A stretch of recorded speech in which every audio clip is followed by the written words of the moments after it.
Всех приветствую! Итак, как один из самых красивых, благоприятных и часто используемых кристаллов может стать роковым в судьбе человека? Почему его так часто используют люди силы? В чем вообще преимущество этой силы и последствия, которые может нести? В этом выпуске, как обычно, мы коснемся истории, культуры, практических советов и, естественно, поделюсь какими-то своими флешбеками, опытом из практики. Ну что, догадались, о каком кристалле идет речь? Кристалл сегодняшней программы будет аметист. Вообще кристаллы – это удивительное природное образование, которое можно найти по всему миру. И они известны своей красотой, разнообразием форм и цветовой гамме. Но также играют и важную роль в науке, технологиях и даже в духовных практиках. Люди издавна восхищаются этими природными чудесами и стремятся каким-то образом изучать их и использовать. Аметист. Вообще это интересный и красивый камень, согласитесь. В нем есть какой-то мистицизм и, естественно, мистический цвет при этом имеет широкий диапазон тонов, разнообразие размеров и форм, а также относительная доступность вообще сделали этот минерал очень даже популярным. А вот магическую и целебную силу камня ценили вообще еще с древних времен. Давайте коснемся немного истории. Аметист был хорошо известен уже со времен существования Лемурии, и раса двергов, кстати, соприкасалась в прямом смысле этого слова. У них есть очень и очень даже хорошие знания по этому поводу. Но если не уходить вглубь, то аметист – это кристалл, который был знаком в культурах Шумера, Древнего Египта. Кстати, у меня есть видео, где я как раз делюсь информацией касаемо Древнего Египта, жречества и соприкосновения души, которая каким-то образом тянется к древним знаниям Египта. Посмотрите, если не смотрели. Также кристалл был знаком в Риме, в Греции, и упоминания о нем присутствуют еще в Ветхом и Новом Заветах Библии.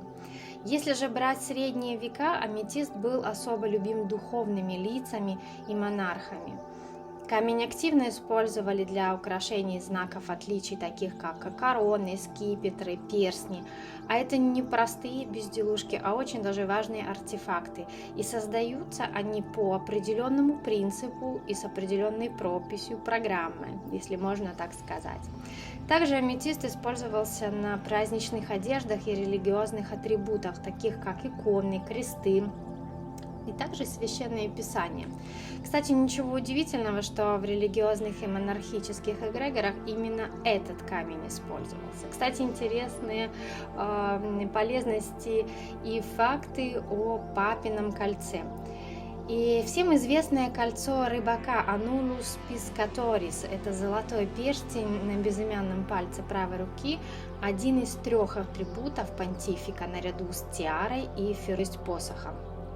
Традиционно приветственный ритуал папской аудиенции предполагал обычай целования этой регалии посетителям. Правда, ныне консерватизм сакрального протокола смягчен, и современные папы уже не носят постоянно ни один из своих священных атрибутов. Вообще, первое упоминание о кольце рыбака зафиксировано в середине XIII века в письме папы Климента IV своему племяннику Пьетру Гросси. До конца XVIII века папский перстень используется как печать для личной переписки, сперва на воске, а потом на сургуче.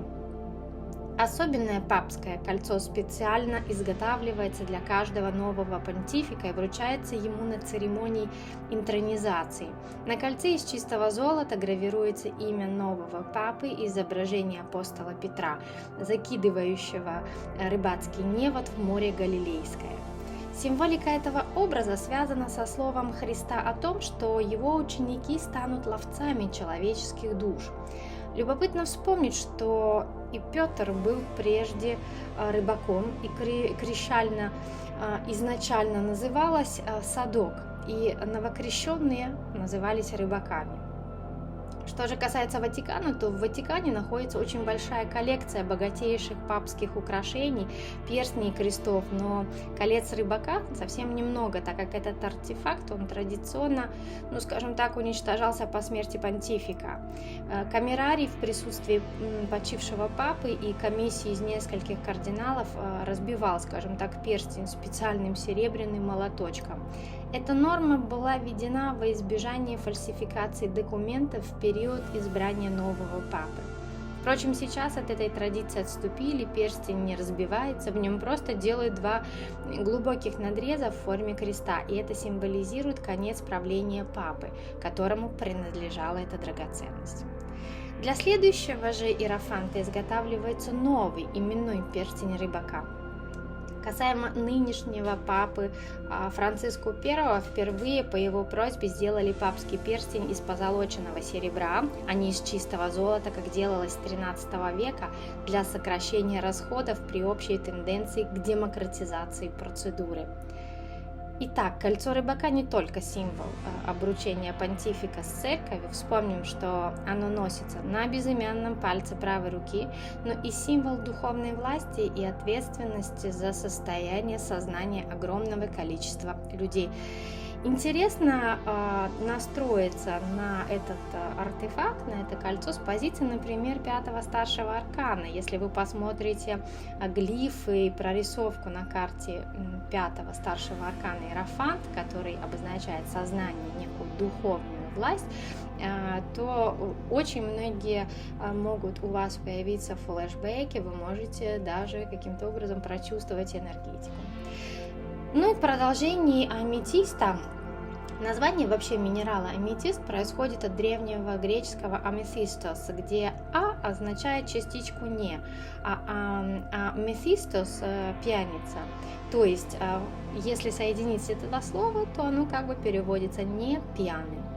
Так вот, согласно мифам, аметист подарила Титанида Рея, богу виноделия Дионису, чтобы при возлияниях его якобы ум оставался здравым. Поэтому греки и римляне верили, что камень способен уберечь от воздействия алкоголя. Кстати, древние греки считали, что если вино разбавить до цвета аметиста, то оно не будет пьянить. И тут у меня такой флешбэк пошел, видимо, кстати, французы тоже рядом где-то присутствовали при этих манипуляциях или просто проходили мимо, учитывая, что вот как раз в определенных регионах Франции, ну, по крайней мере, где побывала я, может быть, это так везде, а может и не везде, но вот где побывала я, именно так и пьют вино, особенно за обедом, то есть добавляют воду и доводят до аметистового цвета. Конечно, для истинных гурманов и критиков древнего напитка этот способ разжиживания вина вызывает или может, конечно, вызывать недоумение. Ну а если серьезно, то во всем этом есть смысл, учитывая характеристики кристалла и использование его с точки зрения эзотерики. Мы же все понимаем, что мифы, сказки и фильмы не просто так создавались и появляются в нашем пространстве. Как и не везде строятся храмы, замки, важные здания. То же самое и касается моды, брендов, логотипов. Все это имеет свою структуру и значение. Все имеет смысл, и порой он даже зашифрован таким образом, чтобы понять его и определить, что совпадение – это не совпадение, как раз прямая связь с простроенным каким-то алгоритмом самой системы, мироздания. Нужно, конечно, время и готовность самого сознания, как человека, так и человечества в целом, чтобы это увидеть и переварить. Разновидности аметиста. Аметист ценится вообще за его красивый фиолетовый цвет. Этим он и прельщает многих. Но минерал может быть на самом деле еще множество разных оттенков, то есть от интенсивности цвета аметиста и меняться, естественно, его широкий диапазон качеств и в широких пределах, от почти бесцветных камней до очень насыщенных. Это могут быть бледно-фиолетового, розового, желтого до кроваво-красного цвета, вишневого, сиреневого и даже почти черного. С точки зрения эзотерики, фиолетовый цвет резонирует с одним из 7 энергетических тел человека, сакральной его системы, то есть это чакральная система. Фиолетовый диапазон – это сахасрара, чакра, являющаяся верхним подключением, где присутствуют эгрегориальные каналы, с которым человек подключен с рождения.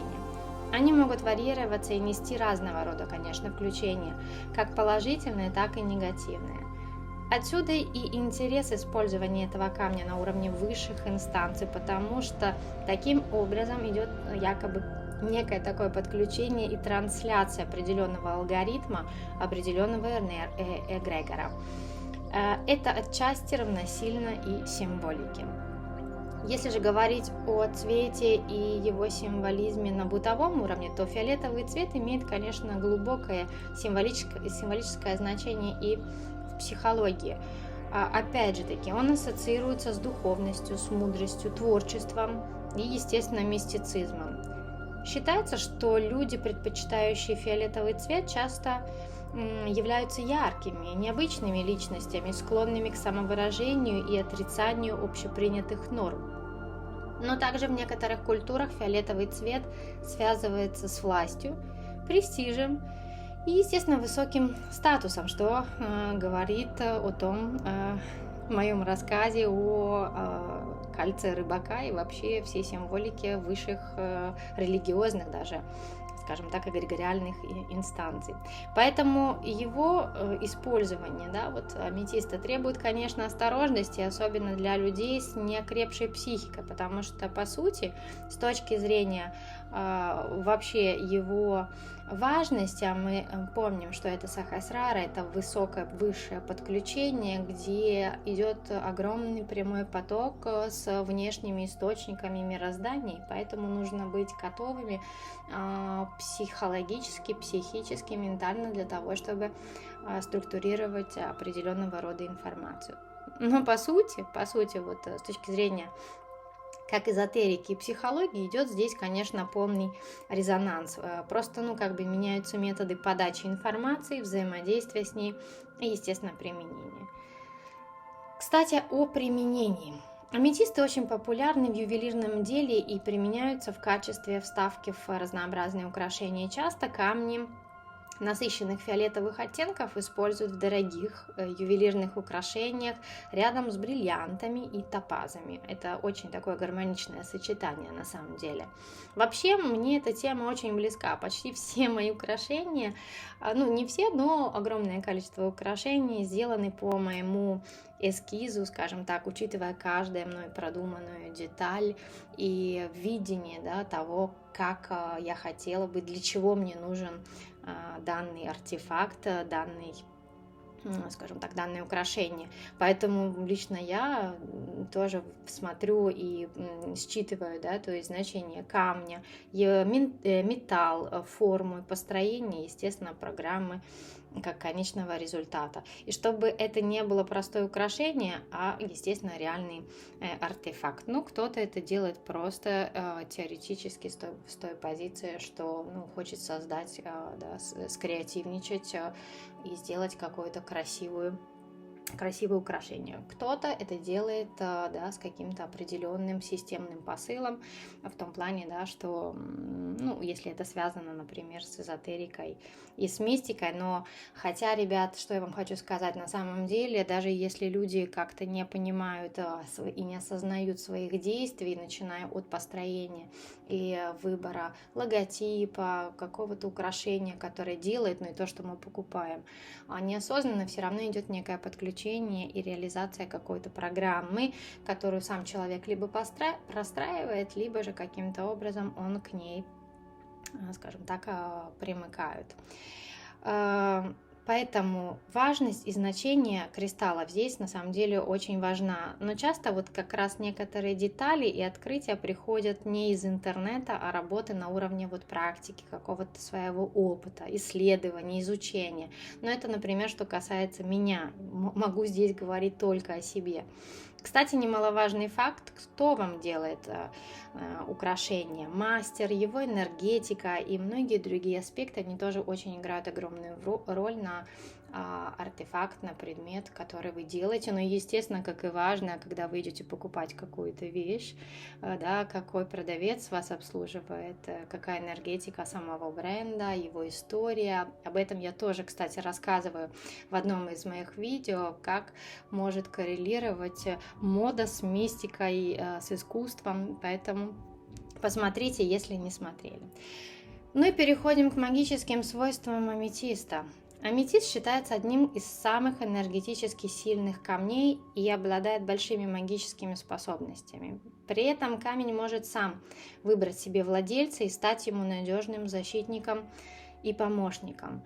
По такому принципу вообще происходит резонанс не только с любым кристаллом, но и с местами, куда вы ходите, где вы живете, да, то есть какие-то вещи, которые по сути имеют своего духа, свою энергию, и они нас выбирают, но ни в коем случае не мы. Когда выбираем мы и, скажем так, даем окей духу, который выбирает нас, вот это идет резонанс. Это когда вещь тебе подходит на 100%, да, потому что ты услышал эту связь. Это когда ты камень выбираешь, тот, который тебе по душе. Это когда тебе могут дарить, например, да, какой-то камень, в котором есть дух, и у тебя идет резонанс. С каким-то у тебя не может быть резонанса, потому что, есть какие-то несостыковки. Даже в программах такое тоже может быть. Фиолетовый цвет, носителем которого является вообще аметист, издавна является символом, повторюсь, духовности. Это некая мудрость, которую он транслирует, знание и в то же самое время интуиции и экстрасенсорики. Этими свойствами камень будет щедро делиться со своим хозяином. Это камень гармонии и миролюбия. Он помогает избежать скандалы, ссоры, определять неискренность, злые намерения, находить общий язык с людьми. Если все-таки, может случиться конфликтная какая-то ситуация, то камень может поглощать отрицательную энергию, направленную на его владельца. То есть, простыми словами, аметист – это такой некий антидепрессант в умеренных дозах с накопительным эффектом. Поэтому и рекомендуется, чтобы очистить накопленный аметистом негатив, его нужно подержать несколько минут под проточной водой. Если же это касается аметиста друзды, да, то есть какого-то огромного кристалла, на него можно всегда ложить какие-то ваши украшения для того, чтобы очистить энергетику, например, вашего колечка, либо же ваших каких-то сережечек. В магии самым загадочным считается и очень редкий зеленый, кстати, аметист. Колдуны, жрецы и шаманы использовали этот камень, чтобы предсказывать будущее. Но по большому счету всегда используется фиолетовый аметист. Также существуют и волшебные свойства аметиста, распространенные и распространяющиеся на любовные отношения. Однако считается, что тут большое значение имеет, на кого направлено действие камня. В уже сложившиеся семейные пары аметист приносит взаимопонимание и гармонию. Одиноким сердцам помогает найти любовь. А вот если влюбленный человек дарит камень объекту своего обожания, у которого уже есть пара, то он может разрушить даже крепкие отношения.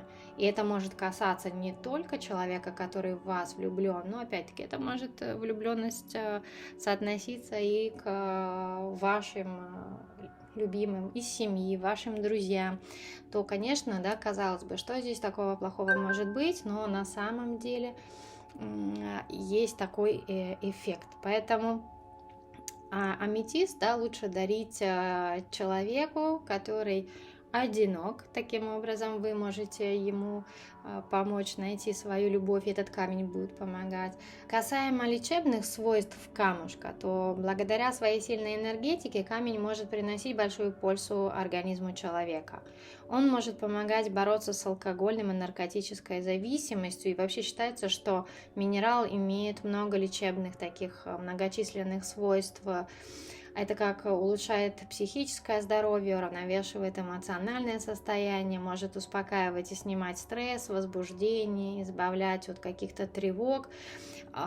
Часто считается, что можно положить под подушку аметист, и он может помочь при этом, да, в бессонницах и каких-то кошмарах. С ним хорошо работать и снимать боль, головную особенно, эффект такой при мигрени. Но для этого, для эффектов, по сути, чего бы это, по сути, ребят, не касалось, аметиста, либо чего-то другого, либо какой-то терапии, все должно быть в связке. Недостаточно положить камень на третий глаз для того, чтобы его открыть, недостаточно камень положить для того, чтобы он убрал вам головную боль, то есть это все должно всегда быть в совокупности и в связи с медициной. То есть, понятно, эзотерические какие-то моменты, они существуют, они помогают, но не нужно никогда исключать фактор медицинской помощи. И это очень важно понимать. Аметист в данном случае действительно с ним хорошо работать в комплексе с людьми, у которых есть какие-то проблемы с психикой, с какими-то, скажем так, зависимостями, действительно алкогольными. Это могут быть зависимости и ментального характера, и он может хорошо помогать прописанной программой практика, то есть не просто взять этот камушек, если мы говорим уже о серьезных таких эзотерических вещах. И это все прописывается определенной программой и в совокупности с разными методами, и в совокупности, естественно, с медицинской, может быть, помощью, если такова уже, скажем так, должна иметь свое какое-то влияние. Еще один из интересных фактов. Исторически сложилось так, что аметист приобрел репутацию вдовьего камня, то есть символ одиночества. Еще в средние века появилась такая традиция, что после смерти любимого человека вдова или вдовец надевали этот камень как знак траура и скорби. Возможно, это связано с тем, что фиолетовый цвет иногда использовался в траурных одеждах и ассоциировался со смертью. Кстати, в Италии с фиолетовым цветом не совсем дружат все, причем в какой-то степени, потому что как раз многие считают, что этот цвет несет, скажем так, не очень хорошие энергии и какие-то качества, которые могут влиять негативно. Поэтому, может быть, это связано с этим моментом, но касаемо, что этот цвет ассоциировался со смертью, в то же самое время аметист и считался символом вечности и верности. Поэтому, надев аметист, вдова давала обет своему якобы ушедшему, умершему супругу в преданности и любви и показывала, что ее не интересуют другие отношения. Конечно, мрачная репутация камня сохранилась как раз и до наших дней. Здесь еще очень важный момент и советы, которые я могу дать лично из опыта. Первое. Когда вы покупаете какие-то ювелирные украшения с аметистом, то должны быть всегда они в комплекте. То есть это говорит о том, что если у вас есть сережки и с аметиста, неважно, в золоте или в серебре, нужно всегда их подкреплять, надев колечко, или же какой-то кулончик, цепочку. Не нужно носить по одиночку. Я думаю, что как раз эта история и связана с этой традицией, но я ее не прикрепляю к традиции, я ее прикрепляю к опыту, изучению непосредственно с темой, с которой я работала.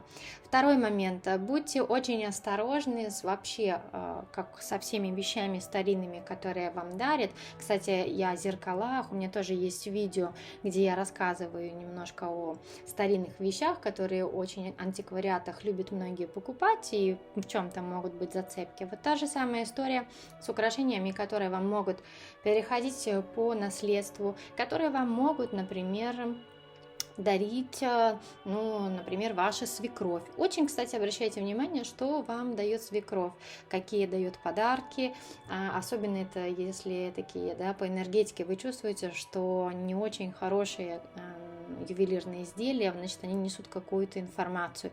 Вне зависимости, насколько хорошо к вам может относиться какой-то человек, который вас любит, который вам кажется, что у вас хорошие отношения.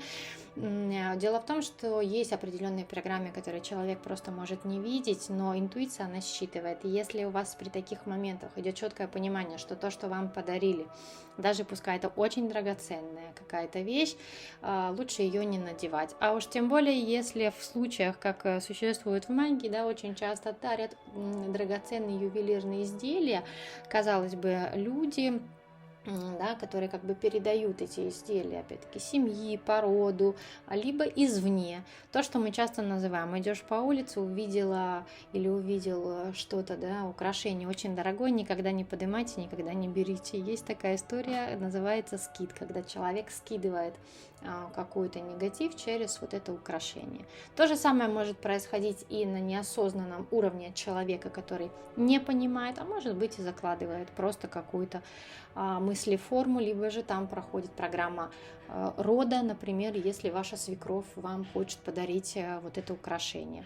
Это может касаться любого камня, но вот с аметистом, да, учитывая все вот эти информационные потоки, информацию, которую я вам передала, попробуйте в совокупности ее сделать такую полную комплексную картину, вы поймете, что аметист, с одной стороны, да, это как ножичек, да, это в принципе как словом. Словом можно полечить, и словом можно и залечить, и уничтожить. Вот то же самая история происходит у нас с вами и с аметистом. Поэтому в любом случае аметист помогает справиться с внутренней болью, научиться жить, может быть, без любимого, найти какую-то гармонию, умиротворение в уединении. Если вот, например, человек не готов к новой любви, то камень не будет его подталкивать. Отсюда и пошло, вот, кстати, мнение, что аметист приносит одиночество. Но если скорбь ушла и появилось желание любить и быть любимым, то камень может его осуществить. Таким образом, ребят, что я вам хочу сказать, что аметист не несет в себе негатива и не является предвестником трагедии одиночества. Если носить камень с удовольствием, понимать его механизм, понимать, почему и как он приходит, изучать эту тематику, то он всегда будет во благо. И последний такой совет вам, как может еще проявлять себя аметист, будучи камнем очень высокочастотным, относящимся к высокому верхнему подключению. Этот камень, когда он вас выбирает, по сути, как и в принципе любые другие камни, он очень, скажем так, может с одной стороны гладить по головке, с другой бить же ее. Если человека, у которого есть этот камень, если человек, который может даже просто использовать энергетически название в чем-то аметиста, да, назвать что-то аметистом, потому что, естественно, он соприкасается с энергоструктурой камня, да, символикой. Поэтому слово, вибрация имеют определенную какую-то свою конкретную символику, структуру. Поэтому, когда человек загрязнен психологически, эмоционально нестабилен, когда у него есть низкие энергии, низкая частота, то аметист и все, что него касается, он никогда, к сожалению, не будет приносить добра. Он, наоборот, может либо сподвигать человека на проработку каких-то качеств, да, через не очень энергетически, может быть, хорошие программы. С другой стороны, он может просто отказаться с ним работать. Поэтому может быть и такое. Ну что, я надеюсь, что данное видео было для вас полезно, поэтому ставьте пальчики вверх, пишите комменты, делитесь вашим опытом, подписывайтесь на канал, передавайте этот канал другим, делайте благое, как говорится, дело, и я, естественно, вас благодарю за это. Мы будем с вами встретимся в следующем видео с новой темой, а пока хорошего всем коридора затмений, хороших энергий, позитива, любви, счастья и гармонии. И пусть аметист будет у каждого из вас и приносить только положительные энергии и положительные эмоции. Пока-пока.